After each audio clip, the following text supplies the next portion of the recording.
Hello students, this is Miss Dalton and this video is on addition, subtraction, and scalar multiplication for matrices. Okay, when you are adding and subtracting matrices, you are going to add or subtract the corresponding entries. Now, it's good to point out that two matrices can only be added or subtracted if they have the same dimensions. Obviously, this makes sense because if you're only going to add and subtract the corresponding entries, they need to have the same number of entries. So for example, if I'm doing C plus D, I would take the first row, first column of each and add those together. Then I would take the second row, second column, add those together, and so on. First row, third column, add those together. Then second row, first column, second row, second column, and then second row, third column. Go ahead and add those corresponding entries together. So what you would have if you have C plus D, you would have 1 plus 5 is 6. Then you'd have 2 plus 8, which is 10, 3 plus 9, which is 12, 4 plus -1, which is 3, 5 plus 2, which is 7, and 6 plus 4 is 10. So you can see that I started with a 2 by 3 matrix here, started with a 2 by 3 matrix here.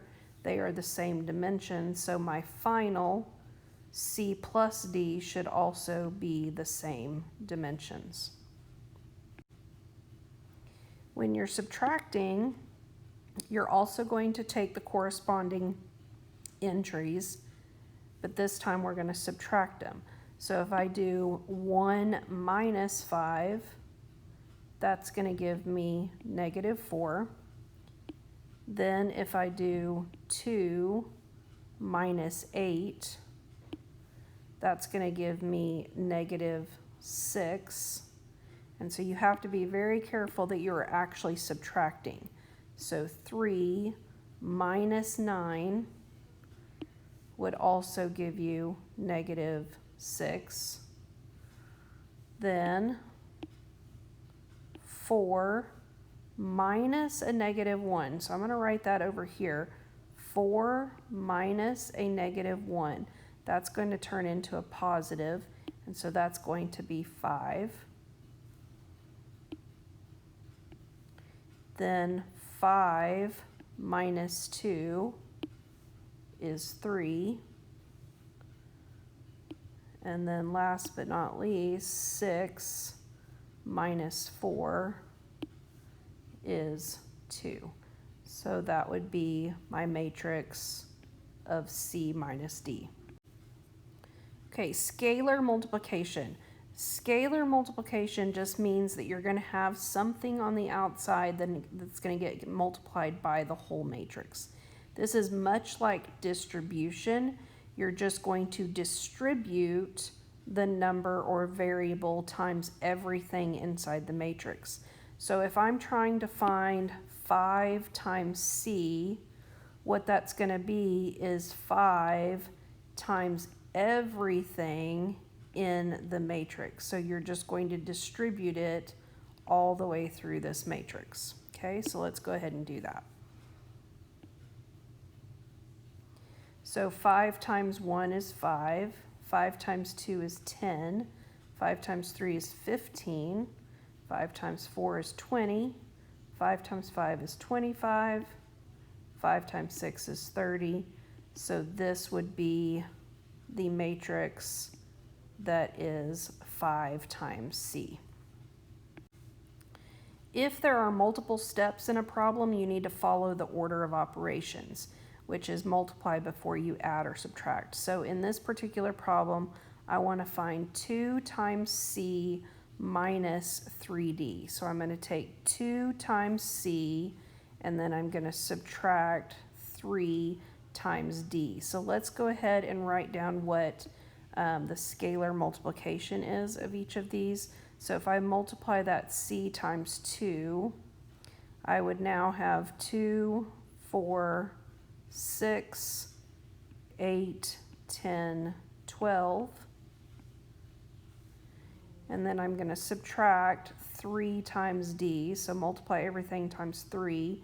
That would be 15, 24, 27, negative 3, 6, 12. And so then if I subtract those now, 2 minus 15 would give you negative 13. 4 minus 24 would give you negative 20. 6 minus 27 would give you negative 21. 8 minus a negative 3 would actually give you 11.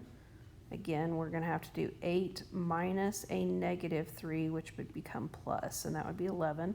Then 10 minus 6 would give us 4, and 12 minus 12 would give us 0. So this would be your final answer. So I want you to go ahead and try these on your own.